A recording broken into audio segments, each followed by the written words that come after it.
Committee Room 29. Sound.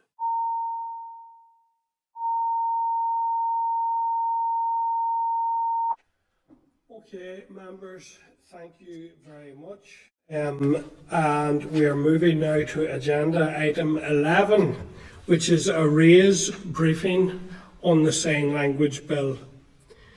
So members, a copy of the research paper is at page 380. And I now welcome to our meeting Karen McCallion and Aidan Stennett to the meeting this morning.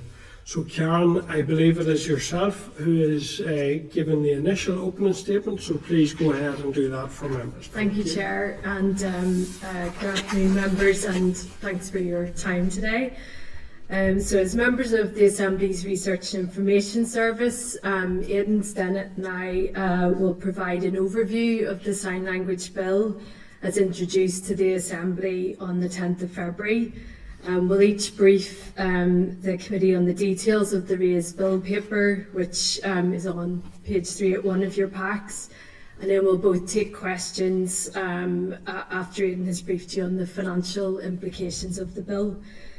To assist the committee in examining the bill, our briefing aims to highlight key legislative provisions, implementation considerations and comparisons with similar legislation in Great Britain and Ireland, and we should also explore potential areas for further consideration in terms of consultation, practical implementation and enforcement. So the bill is potentially a significant step for sign language users in Northern Ireland as it aims to enhance accessibility, cultural recognition and legal rights. However, as implementation success depends on the effective policy execution and stakeholder engagement, we'll focus on these areas in our research briefing. The Sign Language Bill is described as an enabling bill, meaning that the details are left to delegated or secondary legislation, and that will be through regulations. This potentially raises questions about oversight and clarity in terms of how those provisions will be applied in practice. So the absence of detailed provisions on implementation potentially raises some areas for further scrutiny, such as the extent to which the bill enhances sign language rights beyond the existing disability legal frameworks, and whether the reliance on the regulations provides sufficient clarity on public sector obligations. In terms of consultation and community engagement, the last public consultation on DFC's sign language framework, which included draft bill proposals, that took place in 2016. The Sign Language Partnership Group has been involved in the development of the bill, but they do not currently have a statutory advisory role. Therefore, members may wish to consider whether the absence of a more formal consultation process could impact the bill's effectiveness, as well as how DFC will ensure continued engagement with more than one representative of the deaf community beyond the passage of the bill as well.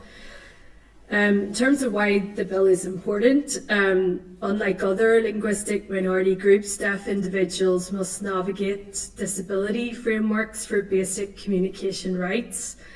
The bill shifts the approach towards linguistic and cultural rights, aligning Northern Ireland with best practices from neighbouring jurisdictions. However, the absence of enforcement mechanisms may require further consideration, as does the practical implications of moving sign language rights out of a disability framework and how public bodies will be held accountable if accessibility obligations are not met. To give a bit of context in terms of the considerations of some of the real-world challenges of sign language accessibility, according to a Health and Social Care Board evaluation report that was published in 2021, In healthcare, deaf patients can experience delays in accessing interpreters, which can affect their ability to give informed consent. And a reliance on remote communication services may put vulnerable groups at further risk of not engaging with health services. An education survey report by the Consortium for Research in Deaf Education for 2023-24 detailed a 38% decrease of qualified teachers of deaf children between the years of 2011 and 2024, and that the number of children reported as deaf increased from 1,238 in 2011 to 1,603 by 2024. In terms of employment, deaf applicants and workers may struggle to access interpreters for job interviews or workplace training. And a 2019 report about access to justice for deaf people in Northern Ireland, the police officers and legal professionals interviewed as part of that survey believed that deaf people were less likely to use legal services such as solicitors and less likely to report crime than hearing people. And in terms of public services, difficulties in terms of the consistency of access to real-time sign language interpretation through local councils has also been evidenced as well. So members may wish to consider whether the bill should include minimum standards for accessibility in key sectors such as healthcare and education and justice, and the extent to which existing public sector accessibility gaps have been assessed by the department before the drafting of the bill. In terms of key provisions of the bill that will draw members' attention to today, Clause 1 details the official recognition of BSL and ISL, and the bill then grants official status to both BSL and ISL, and more details about that's on page 395 of your packs. In terms of Clause 3, the duty on prescribed organisations to take reasonable steps to provide information and services. Although services are to be provided at no extra cost to sign language users, this clause also takes into account affordability and practicability, and there again more detail on that on page 399. Clause 5 sets out that the Department for Communities is to issue guidance where the meaning of reasonable steps is to be left to departmental guidance rather than being defined in the legislation. And then clauses 7 and 8 set out the procedures for DFC to make regulations, and members may wish to consider how this may limit scrutiny both for this bill and in the future, and that's detailed from page 405. Clause 9 requires the Department for Communities to publish a report every 5 years, and Clause 10 provides for accreditation of BSL and ISL teachers and interpreters, and different types of teachers, such as teachers of early years and teachers of deaf children, are not explicitly differentiated in the bill. So potential areas for consideration may include whether the bill provides sufficient clarity on public sector responsibilities, the level of scrutiny, the use of delegated legislation through the use of regulation offers members of the Assembly, and the extent to which departmental guidance will ensure consistent service provision. In terms of the cultural and social recognition, the bill's provisions recognise deaf people as a cultural and linguistic minority by moving away from a medical model of deafness and supporting the promotion of deaf culture and identity. So the bill therefore adopts a cultural and social model of deafness which aligns with international best practices. The absence of funding commitments that Aidan will describe in more detail in his presentation, and the absence of structured obligations for cultural promotion is also notable as well. So potential areas for further consideration might include whether the bill should contain a statutory duty for cultural promotion and the alignment of the bill with other government strategies on minority languages. So in terms of comparisons with GB in Ireland, which you'll find a comparative table between pages 433 and 435 in your packs, it sets out a comparison of the clauses in the Northern Ireland Sign Language Bill with similar acts in Scotland, Ireland and GB. And so, for example, concerning promotion, Northern Ireland's bill follows Scotland's and Ireland's models, but it does not include some of the enforceability measures that are in both the Irish and the Scottish Sign Language Acts. So where Ireland mandates for free ISL interpretation in public services and Scotland requires a national planning framework, and compare that then to the GB BSL Act, which focuses more on promotion than enforceability of accessibility rights. So the Northern Ireland sort of sits in the middle between those examples. So potential areas for then consideration might be that the potential benefits of statutory sign language services similar to Ireland, and whether a national strategy as used in Scotland could support the implementation process.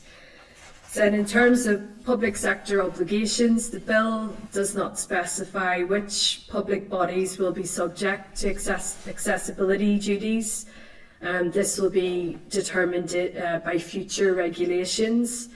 Public bodies may interpret reasonable steps differently, leading to inconsistencies in service provision in terms of how that's noted in different individual sign language action plans.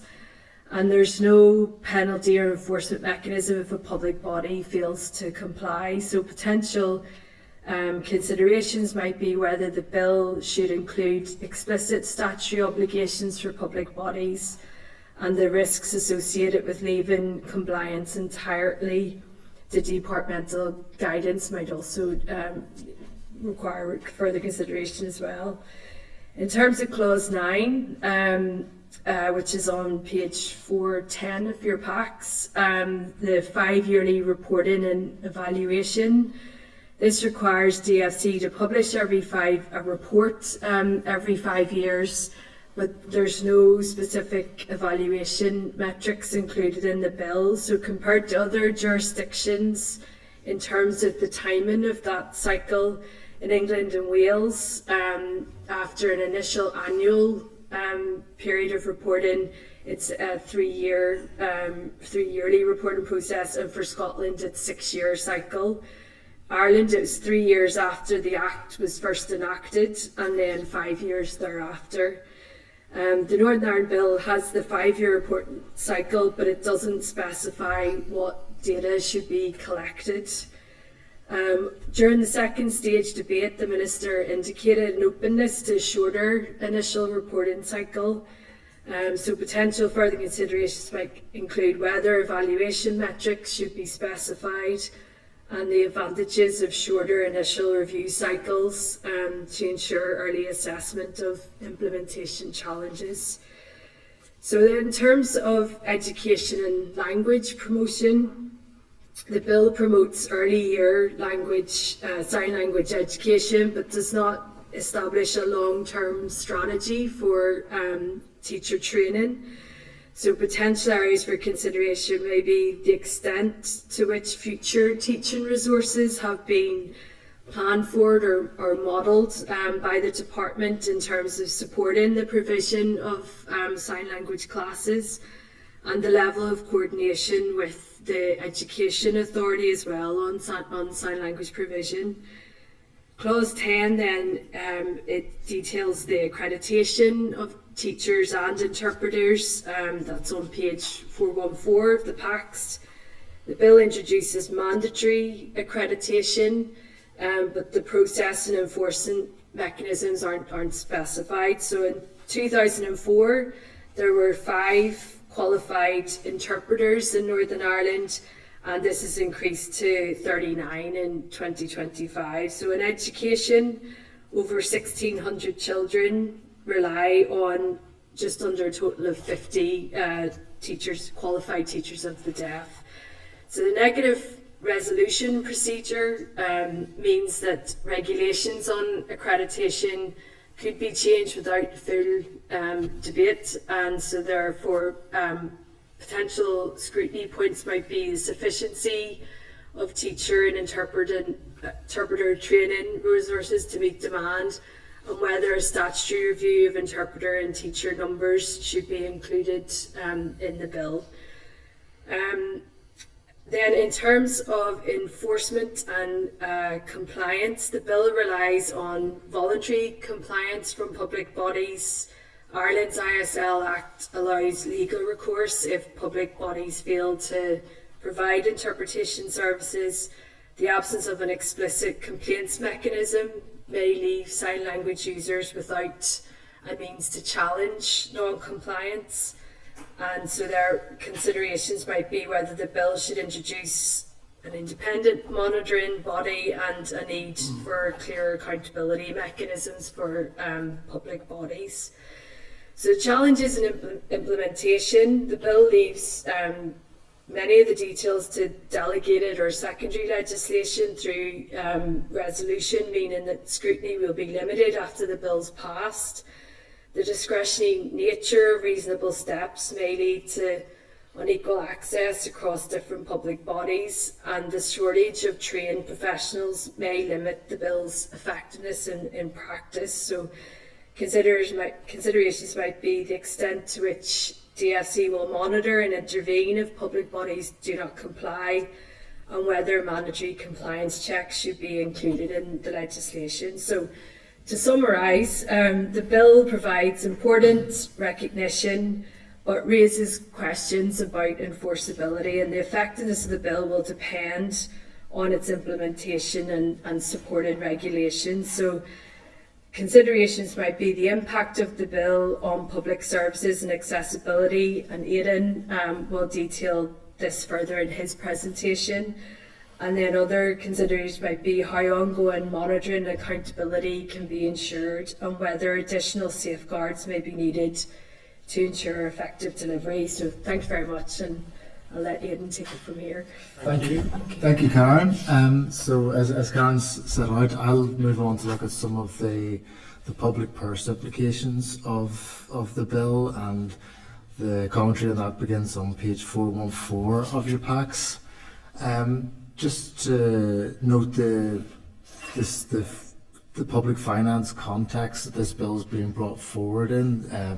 The committee would have heard from the department earlier about how challenged that context is, and it's also a time when there's an increased focus across the executive on budget sustainability.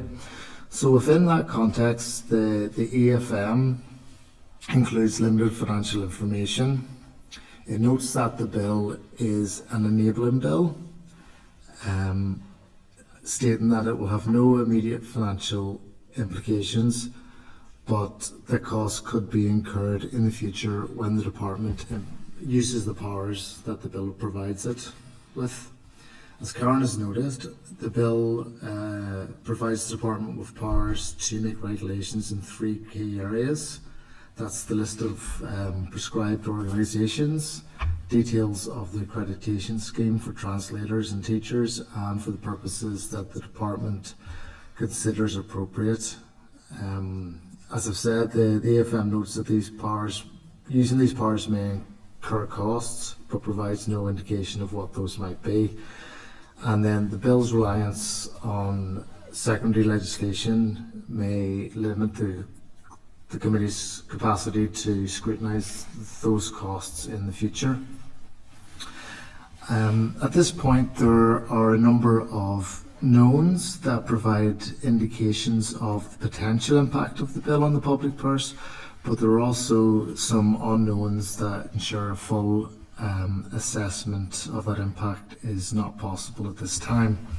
So in evidence to the committee on the 6th of February, the department noted that it spent about around £500,000 per year on current programmes for the deaf community. In the same evidence session, the department stated that it would argue for a decent amount of funding, but added that not very much is needed to make a profound difference. Again, in that evidence, to the committee, the departments suggested that the bill would have implications across the public sector. Against this, there are a number of unknowns. As noted, we don't know which public bodies are to be designated as prescribed organisations, nor do we know the full contents of the guidance those organisations will be required to follow. In addition, it's unclear at this point to what extent public bodies currently provide information and services to the deaf community in an accessible way. So we do not know the level of improvement that will be needed to take them up to the standards that the legislation will require, and the costs associated with making that improvement. There's also some uncertainty to the number of BSL and ISL users in Northern Ireland. The EFM relies on a 2015 estimate of at least 5,000 sign language users, and in February the department told the committee that they, I quote, struggled to determine definitive numbers, and that in turn makes it difficult to determine budget numbers. Finally, it's unclear how prescribed bodies will interpret the term reasonable steps when discharging the duties under the bill, and how this interpretation will impact any costs. So that's all I wanted to cover. Apologies, I've probably raised more questions than answers, but we're happy to take questions. Okay, well, thank you, Karen, and thank you, Aidan. And I want to say, in the first instance, and using some of my learning from the taster session, that I support the sign languages bill. However, and I thank you for the detail in your presentation, and it has touched on a lot of points that my own reading of the bill has picked up upon. This is a bill with significant, what are known as Henry VIII powers, and that I have to say is something that I think we will have to consider. I was particularly concerned around the kind of condition of affordability and practicability, and that the potential of that to hollow out the entire impact of the bill. I had concerns around the public bodies and how those were being identified, particularly ongoing. I had concerns also, like yourselves, around the engagement ongoing. It seemed very limited. I think it referred to one person or one organisation, which seemed pretty basic to me. So I think that's something we will want to look about. The review period, and as you say, the Minister did highlight that he would want to that he may be open to looking at that review period, because this is an issue that it's so, it's been waited for so long. We don't want to delay any tweaks that need to be made or changes. So I think you've set out a number of things there that I think tally on a number of things that I hadn't. So I really do appreciate your input on that. Brian, go ahead. Yeah. Look, a very helpful raised paper as always. You highlight it's about linguistic and cultural rights, not as a disability accommodation, and it's also just highlighting it's about quality of communication, and as you say, like people, if they're requiring engagement with law and order agencies or with solicitor, just to ensure the high quality of communication. Concerned if prescribed organisations aren't actually defined. I think there's reference to all Northern Ireland departments and public bodies, but what beyond that, so that's a fundamental, and all reasonable steps, as you say, that's going to be open to interpretation, and the lack of enforcement legislation. Obviously, a lot of this will take time to roll out the consequences of this. So I don't know, at some stage will there be, I don't see it in your paper, examples of what is done elsewhere, in terms, I expect that technology will play a significant role in the implementation of this. Realistically, you're not going to have an Irish and British Sign Language person standing in every public building in case somebody comes in. I'm sure that it'll have to be a service that can be accessed online. So if we can get at some stage some examples of what is done elsewhere. Just to flag, Ryan, there is there a some section on information that? provided. It's a page 433. page 433 of your pack, just for Okay. to look back on. And of course other areas might arise, and we can seek further raise input. But at page 433 of your pack, there is a table for a number of pages there. There's a number of other jurisdiction comparators. Okay. No, I'll get a look at that. Probably like to see a bit more, practical examples, of, and I do wonder. There's wording I haven't. It says somewhere about being that services are equally accessible in sign language as they are in English or in other languages, and as a legal term, is that what is in the legislation elsewhere? Because it could be argued that unless you have somebody standing there who can do ISL or BSL, you're not providing something which is equally accessible. In the other jurisdictions, there's quite different approaches. So for the BSL Act in GB, it's really focusing on essentially government communications and the reports as well. That there's links for in the paper are really looking at how the amount of communications have been increased in terms of being translated to BSL.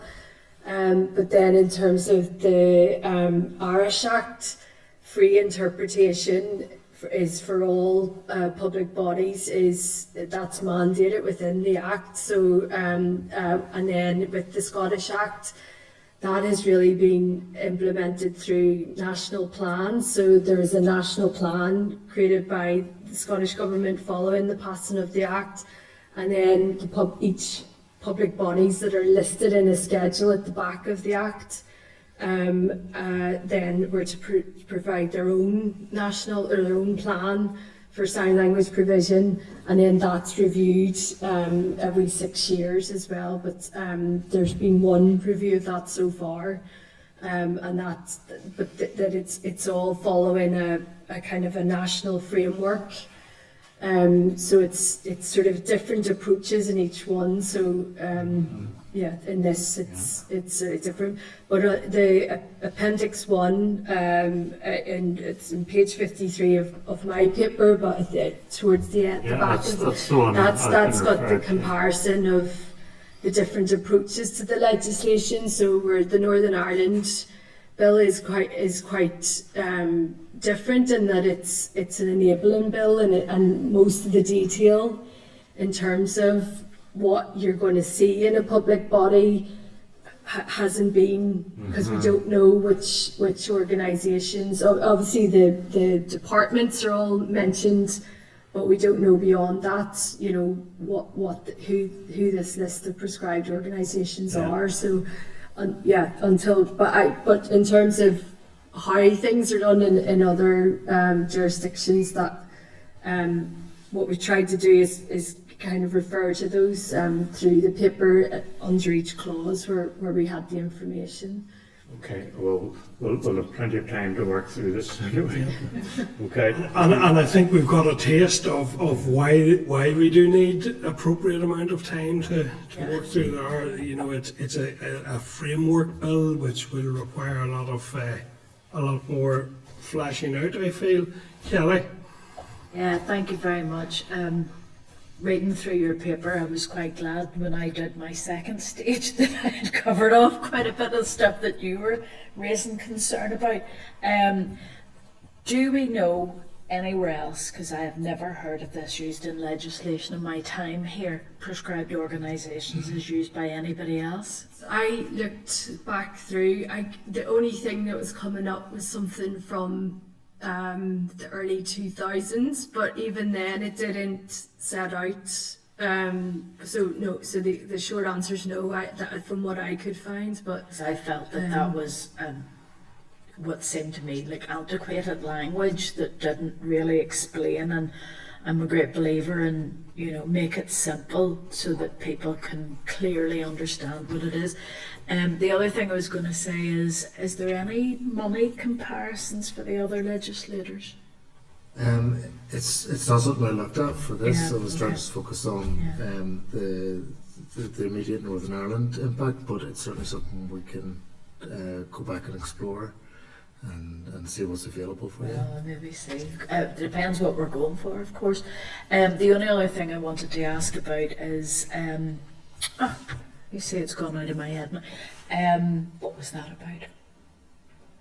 Yes, in the current legislation as provided, it says that the Department for Communities basically can't instruct another department to do things. Is that actually the case, or could we add things in? Because, for instance, we talk about Department for Communities has to provide classes. To be quite frank, the Department of Education should be providing classes as well. Is that a case that we could amend and put something like that in? Well, not being a legal expert, I wouldn't be sure of how that would work. But I think what's interesting is it says that in one clause, and then in another it sort of says it isn't possible to instruct the other department. So that was another kind of ambiguity going through, looking at the bill as a whole. No, I thank you very much, and as always, the questions that are provided are fantastic.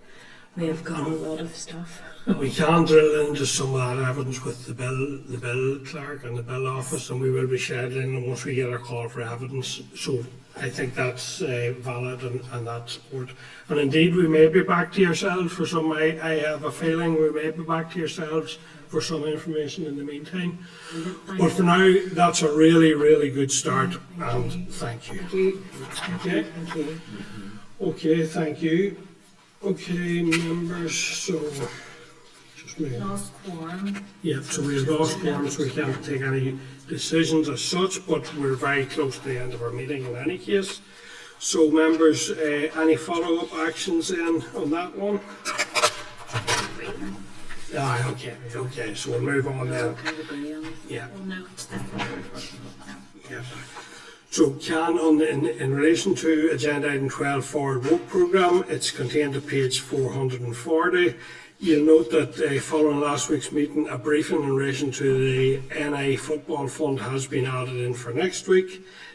Are members otherwise content to note the forward work programme?